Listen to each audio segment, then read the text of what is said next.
ಸ್ನೇಹಿತರೆ, ಮೀಡಿಯಾ ಮಾಸ್ಟರ್ಸ್ಗೆ ಸ್ವಾಗತ ಸುಸ್ವಾಗತ. ಗೆಳೆಯರೆ, ರಷ್ಯಾ ಯುಕ್ರೇನ್ ಯುದ್ಧ ಮತ್ತೊಂದು ಮಜಲಿಗೆ ಹೊರಳುತ್ತಾ? ಅದು ಮೂರನೇ ಯುದ್ಧವಾಗಿ ಬದಲಾಗತ್ತಾ? ಪಶ್ಚಿಮ ದೇಶಗಳು ಈ ಬಗ್ಗೆ ಆತಂಕಗೊಳ್ತಾ ಇರೋದಾದ್ರೂ ಯಾಕೆ?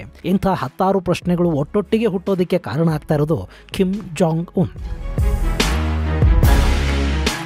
ಉತ್ತರ ಕೊರಿಯಾದ ಈ ಸರ್ವಾಧಿಕಾರಿಯ ಒಂದೊಂದು ನಿರ್ಧಾರ ಕೂಡ ಇಲ್ಲಿ ಹಲವು ಪ್ರಶ್ನೆಗಳನ್ನು ಹುಟ್ಟುಹಾಕ್ತಾ ಇದೆ. ಕೆಲ ದಿನಗಳ ಹಿಂದಷ್ಟೇ ರಷ್ಯಾ ಜೊತೆ ರಕ್ಷಣಾ ಒಪ್ಪಂದಕ್ಕೆ ಸಹಿ ಹಾಕಿದ್ದ ಕಿಮ್ ಈಗ ಉತ್ತರ ಕೊರಿಯಾದ ಸೇನೆಯನ್ನ ರಷ್ಯಾದ ಪರ ಹೋರಾಡೋದಕ್ಕೆ ಕಳುಹಿಸ್ತಾ ಇರೋ ಮಾಹಿತಿ ಹೊರಬೀಳ್ತಾ ಇದೆ. ಇದೇ ಸಂದರ್ಭದಲ್ಲಿ ಕಿಮ್ ಸೇನೆ ಮತ್ತೊಂದು ಭಯಾನಕ ಮಿಸೈಲ್ ಪರೀಕ್ಷೆ ಮಾಡಿದ್ದು, ಇದು ನಾರ್ತ್ ಕೊರಿಯಾದ ಮೇಲೆ ಸ್ಯಾಂಕ್ಷನ್ಗಳನ್ನ ವಿಧಿಸಿರುವ ಅಮೆರಿಕಾಗೆ ಕಿಮ್ ಕೊಡ್ತಾ ಇರೋ ನೇರ ಎಚ್ಚರಿಕೆ ಅನ್ನೋ ಮಾಹಿತಿಯನ್ನ ಉತ್ತರ ಕೊರಿಯಾ ಕೊಡ್ತಾ ಇದೆ. ಹಾಗಾದ್ರೆ ಉತ್ತರ ಕೊರಿಯಾ ಇಷ್ಟೊಂದು ಅಗ್ರೆಸಿವ್ ಯಾಕೆ ಆಗ್ತಾ ಇದೆ? ಇಲ್ಲಿ ಅಮೆರಿಕ ವಿರೋಧಿಗಳನ್ನೆಲ್ಲ ರಷ್ಯಾ ಒಂದೇ ವೇದಿಕೆಗೆ ತರೋದಕ್ಕೆ ಪ್ರಯತ್ನ ಪಡ್ತಾ ಇದೆಯಾ? ಇಷ್ಟಕ್ಕೂ ರಷ್ಯಾಗೆ ಉತ್ತರ ಕೊರಿಯಾದ ಸೇನಾ ಸಹಾಯ ಯಾಕೆ ಬೇಕಾಗ್ತಾ ಇದೆ? ಬನ್ನಿ ನೋಡೋಣ.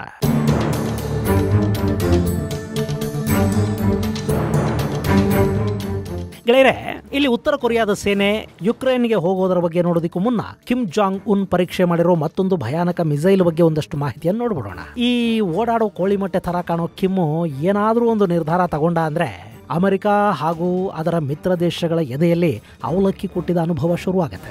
ಉತ್ತರ ಕೊರಿಯಾ ಅಮೆರಿಕದ ಎಲ್ಲ ನಿರ್ಬಂಧಗಳ ನಡುವೆ ಕೂಡ ತನ್ನ ಮಿಸೈಲ್ ಶಕ್ತಿಯನ್ನು ಹೆಚ್ಚು ಮಾಡ್ಕೊಳ್ತಾ ಹೋಗ್ತಾ ಇದೆ.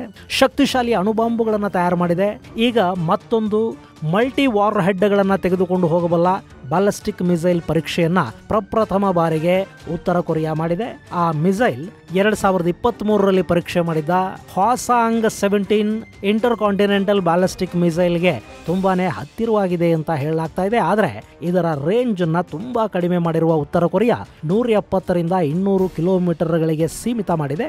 ಹೀಗಾಗಿ ಇದು ದಕ್ಷಿಣ ಕೊರಿಯಾನ ಗಮನದಲ್ಲಿಟ್ಟುಕೊಂಡು ತಯಾರು ಮಾಡಿರುವ ಮಿಸೈಲ್ ಅಂತ ಹೇಳಲಾಗ್ತಾ ಇದೆ. ಇನ್ನು ಉತ್ತರ ಕೊರಿಯಾ ಈ ಪರೀಕ್ಷೆ ಯಶಸ್ವಿಯಾಗಿದೆ ಅನ್ನೋ ಮಾಹಿತಿಯನ್ನು ಕೊಡ್ತಾ ಇದ್ರೆ, ಮತ್ತೊಂದು ಕಡೆ ದಕ್ಷಿಣ ಕೊರಿಯಾ ಈ ಬಾರಿ ಕಿಮ್ನ ವಿಜ್ಞಾನಿಗಳು ಫೇಲ್ ಆಗಿದ್ದಾರೆ, ಆ ಮಿಸೈಲ್ ಸಕ್ಸಸ್ ಆಗಿಲ್ಲ, ಅದು ಫೇಲ್ ಆಗಿದೆ ಅಂತ ಹೇಳ್ತಾ ಇದೆ. ಇಲ್ಲಿ ಮಿಸೈಲ್ ಪಾಸ್ ಆಯ್ತಾ ಫೇಲ್ ಆಯ್ತಾ ಅನ್ನೋದು ಗೊತ್ತಿರೋದು ಕಿಮ್ಗೆ ಮತ್ತು ಆತನ ವಿಜ್ಞಾನಿಗಳಿಗೆ ಮಾತ್ರ.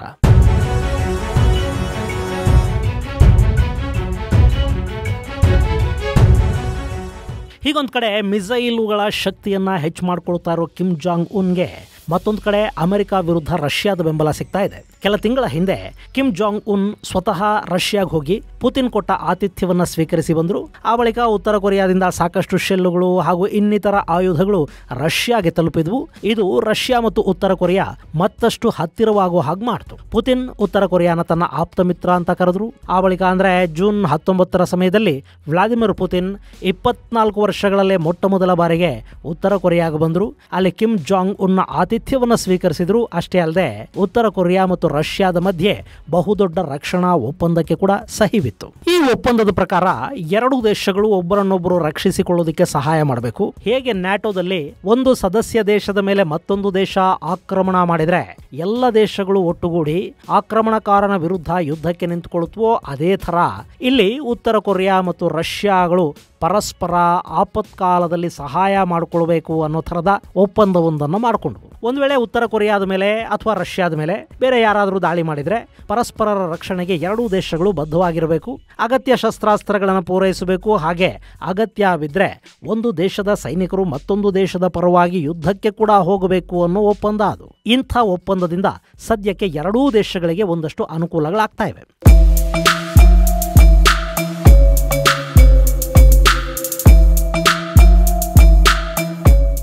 ಇಲ್ಲಿ ರಷ್ಯಾಗೆ ಆಯುಧಗಳ ಅಗತ್ಯ ಇದೆ. ಈಗಾಗಲೇ ಯುಕ್ರೇನ್ನ ಯುದ್ಧ ಶುರುವಾಗಿ 2.5 ವರ್ಷಗಳು ಕಳೀತಾ ಬಂದವು. ಸೊ ರಷ್ಯಾ ತನ್ನ ಬತ್ತಳಿಕೆಯಲ್ಲಿದ್ದ ಆಯುಧಗಳನ್ನು ಖಾಲಿ ಮಾಡ್ಕೋತಾ ಹೋಗ್ತಾ ಇದೆ. ಇನ್ನು ಈಗಾಗಲೇ ಇರಾನ್ನ ಶಾಹಿದ್ ಡ್ರೋನ್ಗಳನ್ನು ಕೂಡ ರಷ್ಯಾ ಬಳಸಿದ್ದು ಈಗ ಅವು ಯುದ್ಧ ರಂಗದಲ್ಲಿ ತೀರಾ ಸರ್ಪ್ರೈಸಿಂಗ್ ಅನ್ನಿಸ್ತಾ ಇಲ್ಲ. ಯಾಕೆಂದ್ರೆ ಅಮೆರಿಕದ ಏರ್ ಡಿಫೆನ್ಸ್ ಹಾಗೂ ಆಂಟಿ ಡ್ರೋನ್ ಸಿಸ್ಟಮ್ ರಷ್ಯಾದ ದಾಳಿಯ ವಿರುದ್ಧ ಯುಕ್ರೇನ್ಗೆ ರಕ್ಷಣೆ ಕೊಡ್ತಾ ಇದೆ. ಹೀಗಾಗಿ ರಷ್ಯಾಗೆ ಹೊಸ ಆಯುಧಗಳು ಬೇಕು. ಆ ಕೆಲಸವನ್ನ ಉತ್ತರ ಕೊರಿಯಾ ಮಾಡ್ತಾ ಇದೆ. ಅಷ್ಟೇ ಅಲ್ಲದೆ ಕಿಮ್ ಜಾಂಗ್ ಉನ್ ಈಗ ತನ್ನ ಸೈನ್ಯವನ್ನ ಯುಕ್ರೇನ್ಗೆ ಕಳುಹಿಸುವ ಮನಸ್ಸು ಮಾಡೋದರ ಮೂಲಕ ರಷ್ಯಾ ಮತ್ತು ಉತ್ತರ ಕೊರಿಯಾದ ಸಂಬಂಧವನ್ನ ಮತ್ತಷ್ಟು ಮತ್ತಷ್ಟು ಗಟ್ಟಿ ಮಾಡೋದಕ್ಕೆ ಹೋಗ್ತಾ ಇದ್ದಾರೆ. ಇಲ್ಲಿ ಉತ್ತರ ಕೊರಿಯಾ ತನ್ನ ಸೇನೆಯನ್ನ ರಷ್ಯಾದ ನೆರವಿಗೆ ಕಳುಹಿಸಿಕೊಡ್ತಾ ಇದೆ ಅನ್ನೋ ಮಾಹಿತಿಯನ್ನ ಪಶ್ಚಿಮದ ಮಾಧ್ಯಮಗಳು ಹೇಳ್ತಾ ಇವೆ.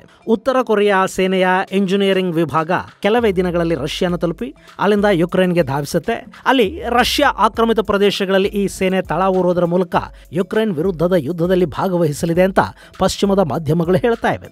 ಈ ಮಾಹಿತಿಯನ್ನ ಕಿಮ್ ಜಾಂಗ್ ಉನ್ ಅಲ್ಲಗೆಳಿತಲೂ ಇಲ್ಲ, ನಿಜ ಅಂತ ಕನ್ಫರ್ಮ್ ಮಾಡೋದಕ್ಕೂ ಹೋಗ್ತಾ ಇಲ್ಲ. ಬದಲಿಗೆ ಮಾಧ್ಯಮಗಳು ಏನು ಬರ್ಕೊಂಡ್ರೆ ಏನು ಬಡ್ಕೊಂಡ್ರೆ ನನಗೇನು ಅನ್ನೋ ಹಾಗೆ ಆತ ನಿರ್ಲಿಪ್ತನಾಗಿದ್ದಾನೆ. ಇಲ್ಲಿ ಕಿಮ್ ತನ್ನ ಸೇನೆಯನ್ನ ರಷ್ಯಾಗೆ ಕಳುಹಿಸುವುದು ಮತ್ತು ರಷ್ಯಾ ಜೊತೆ ನ್ಯಾಟೋ ಹೋಲುವಂತಹ ಒಪ್ಪಂದಕ್ಕೆ ಸಹಿ ಹಾಕಿರೋದು ಜಗತ್ತಿನ ಪಾಲಿಗೆ ಅತ್ಯಂತ ಅಪಾಯಕಾರಿ ಅನ್ನಿಸ್ಕೊಳ್ಳುತ್ತೆ. ಇದು 3ನೇ ವಿಶ್ವ ಯುದ್ಧಕ್ಕೆ ನಾಂದಿ ಹಾಡುತ್ತೆ.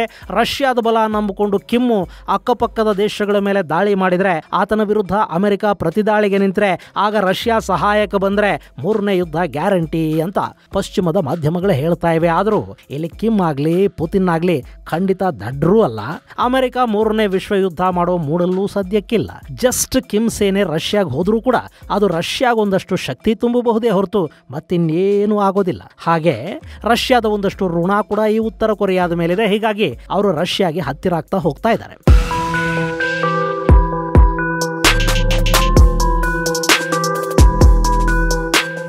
ಗೆಳೆಯರೆ, ಇಲ್ಲಿ ರಷ್ಯಾ ಮತ್ತು ಉತ್ತರ ಕೊರಿಯಾ ನಡುವಿನ ಸಂಬಂಧ ಇವತ್ತು ನೆನ್ನೆಯದ್ದಲ್ಲ.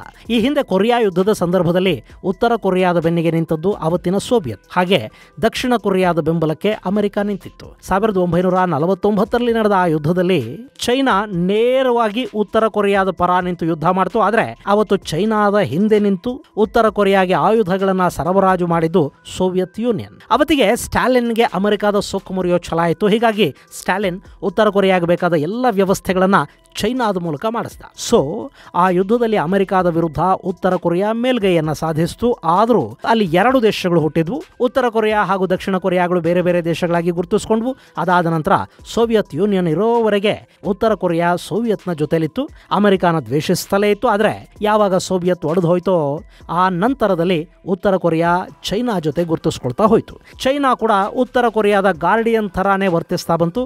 ಸೊ ಇವತ್ತಿಗೂ ಉತ್ತರ ಕೊರಿಯಾ ಚೈನಾದ ಅಂಕೆಯಲ್ಲಿದೆ. ಅಮೆರಿಕ ಹಾಗೂ ಅದರ ಮಿತ್ರ ದೇಶಗಳು ಉತ್ತರ ಕೊರಿಯಾದ ಮೇಲೆ ನಿರ್ಬಂಧಗಳನ್ನು ಹೇರಿದಾಗಲೂ ಕೂಡ ಚೈನಾ ಉತ್ತರ ಕೊರಿಯಾನ ಕಾಪಾಡಿಕೊಂಡು ಬರ್ತಾ ಇದೆ. ಅಲ್ಲದೆ ವಿಶ್ವಸಂಸ್ಥೆಯ ನಿರ್ಬಂಧಗಳಿದ್ದಾಗಲೂ ಚೈನಾ ಮತ್ತು ಉತ್ತರ ಕೊರಿಯಾದ ಸಂಬಂಧಗಳೇನು ಹಾಳಾಗಿಲ್ಲ.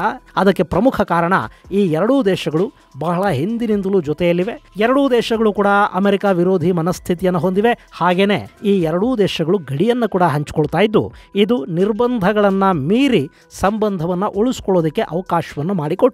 ಇನ್ನು ಈಗ ಉತ್ತರ ಕೊರಿಯಾನ ರಷ್ಯಾ ಇಷ್ಟೊಂದು ಹತ್ರ ಬಿಟ್ಕೊಳ್ಳೋದಕ್ಕೆ ಕಾರಣ ಆಗ್ತಾ ಇರೋದು ರಷ್ಯಾದ ಅವಶ್ಯಕತೆ. ಸದ್ಯದ ಪರಿಸ್ಥಿತಿಯಲ್ಲಿ ಉತ್ತರ ಕೊರಿಯಾಗೆ ರಷ್ಯಾದ ಅವಶ್ಯಕತೆಗಿಂತ ಹೆಚ್ಚಾಗಿ ರಷ್ಯಾಗೆ ಉತ್ತರ ಕೊರಿಯಾ ಬೇಕಾಗಿದೆ. ಇಲ್ಲಿ ರಷ್ಯಾ ಕೇವಲ ಉತ್ತರ ಕೊರಿಯಾದ ಆಯುಧಗಳಿಗಾಗಿ ಮಾತ್ರ ಕಿಮ್ಮನ್ನು ಇಟ್ಕೊಂಡಿಲ್ಲ. ಬದಲಾಗಿ ಈ ಹಿಂದೆ ಹೇಗೆ ಚೈನಾದ ಮೂಲಕ ರಷ್ಯಾ ಉತ್ತರ ಕೊರಿಯಾಗೆ ಸಹಾಯ ಮಾಡ್ತೋ ಹಾಗೆ ಈಗ ಉತ್ತರ ಕೊರಿಯಾದ ಮೂಲಕ ಚೈನಾದ ಸಹಾಯವನ್ನು ರಷ್ಯಾ ಪಡಿಬೇಕು ಅಂದ್ಕೊಳ್ತಾ ಇದೆ.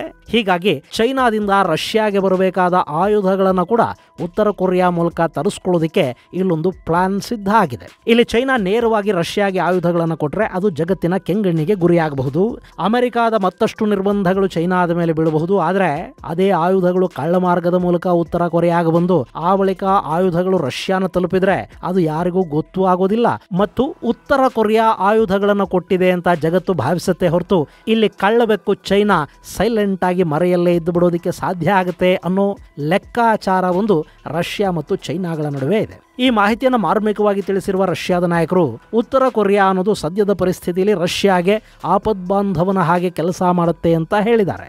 ಸದ್ಯಕ್ಕೇನು ಅಂದ್ರೆ ಉತ್ತರ ಕೊರಿಯಾದ ಸರ್ವಾಧಿಕಾರಿ ಕಿಮ್ ಜಾಂಗ್ ಉನ್ ತನ್ನ ಶತ್ರುಗಳಿಗೆ ಸಹಾಯ ಮಾಡೋ ಮೂಲಕ ಹೊಸದೊಂದು ಗೇಮಿನ ಭಾಗ ಆಗ್ತಾ ಇದ್ದಾರೆ. ಜೊತೆಗೆ ಜಾಗತಿಕವಾಗಿ ಕೂಡ ಇನ್ನೊಂದಷ್ಟು ದಿನ ಕಿಮ್ ಸುದ್ದಿಯಲ್ಲಿರ್ತಾರೆ ಮತ್ತು ಕಿಮ್ ಜಾಂಗ್ ಉನ್ ಹಾಗೂ ಉತ್ತರ ಕೊರಿಯಾದ ಮೂಲಕ ಚೈನಾ ತನ್ನ ಆಯುಧ ಹಾಗೂ ಇನ್ನಿತರ ಯುದ್ಧೋಪಕರಣಗಳನ್ನು ರಷ್ಯಾಗೆ ಸಾಗಾಟ ಮಾಡುತ್ತೆ.